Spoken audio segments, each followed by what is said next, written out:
The Legend of Zelda series is one of, if not the most, influential and important series throughout video games as a total media. Many gamers, both young and old, play the games year after year and console after console due to their lush worlds to explore, their interesting stories, and their inviting gameplay. Of the points I mentioned, the most immediately striking is the world of Hyrule itself. Today, on our first episode of Master Quest, we are going to be discussing the topic of a thematically functional dungeon within The Legend of Zelda.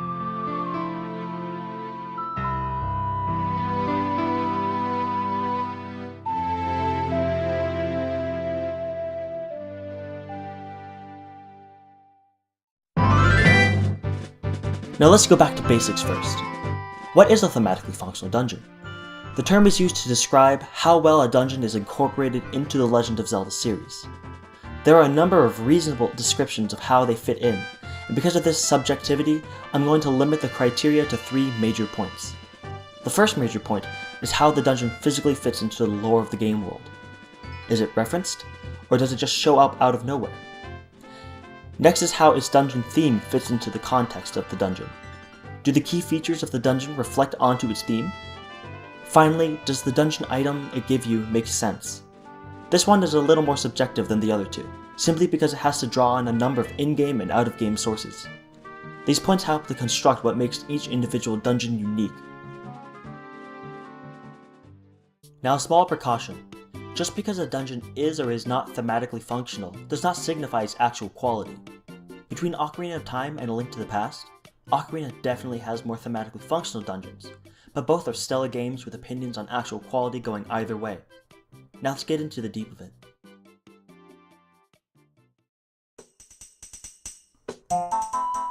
The first point I made is how a dungeon fits into the game's lore. In games as expansive as Zelda, there are a multitude of ways to go about doing this. In Ocarina of Time, the first 3 dungeons exemplify this to an almost absurd degree. The Great Deku Tree is introduced as the guardian spirit of the Kokiri Forest. He is a leader and mentor to the Kokiri people, and as such is practically revered by them as a sage-like being. With the player having to go inside to remove an evil curse that Ganon placed, there is a direct connection between the in-game world and the dungeon itself. Similarly, the Dodongo Caverns are the source of the Goron's food supply. Without the cavern being open, they will starve. Inside of Jabu-Jabu's belly has the player saving the Zora princess Ruto, as asked directly by her father. The main point of connection between these 3 dungeons, besides going inside of massive old creatures, is that there are a sense of urgency. If the player doesn't actively do their part, the Great Deku Tree will die, or the Gorons will starve, or the Zoras will be without a princess. There are direct consequences that have an effect on the game world. Even if it is only from a lore standpoint, obviously nothing will happen if you don't help them, but you won't be playing the game either, so yeah, play the game.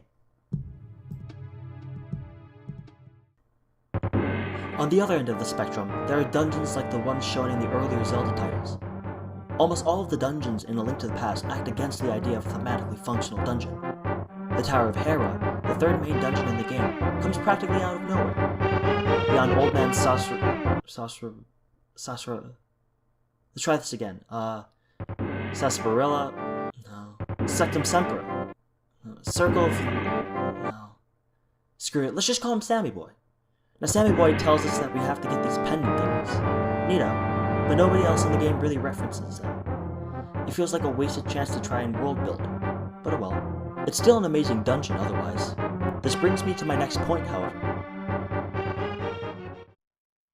Right alongside how a dungeon fits into the game lore, how it actually presents itself is just as important. The dungeon can be referenced to Kingdom Come, but if the water dungeon doesn't look like a water dungeon, then what's the point?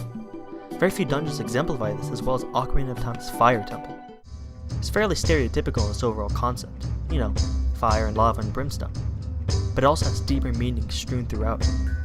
The opening room has a large statue with fire spewing out, giving the whole room a spiritual and sacred feel.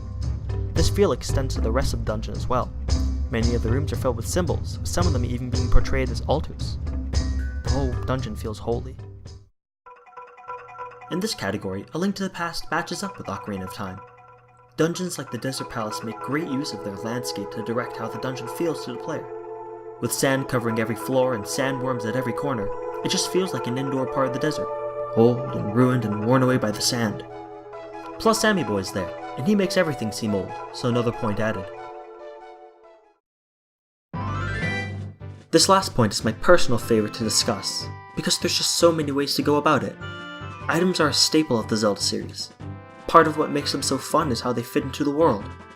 Take the water temples from both Ocarina of Time and A Link to the Past, where the player is given either the hook shot or the long shot.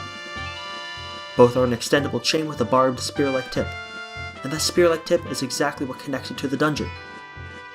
It takes on the shape of a harpoon. Barbed spear is used for whaling and fishing. This connection with the water just serves to give the player an additional link between the dungeon and the item. Link. Tying all of these together is what makes a dungeon more or less thematically functional, and I think that very few dungeons do this as well as the Spirit Temple in Ocarina of Time.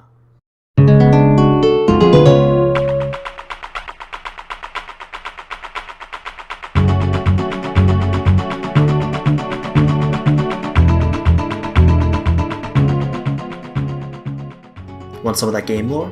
Naburo personally asks you to go in there, and the witch's twin Rova are the final boss, and they raise Ganon. Full circle, my dudes. The themes in the dungeon itself?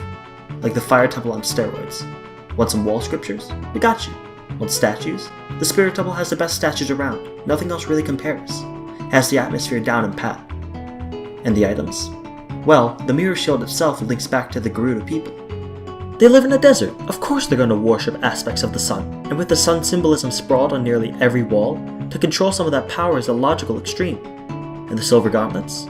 This one's a little bit of a reach, but you get the silver gauntlets in the Gerudo Desert following the instructions of the Gerudo second in command. Who's the person in charge? That's right, Ganon. What item do you get in Ganon's dungeon? The golden gauntlets, the superior version of what you already had. It all comes around full circle with the Spirit Temple. Oh. That kinda turned into a rant. Oh well.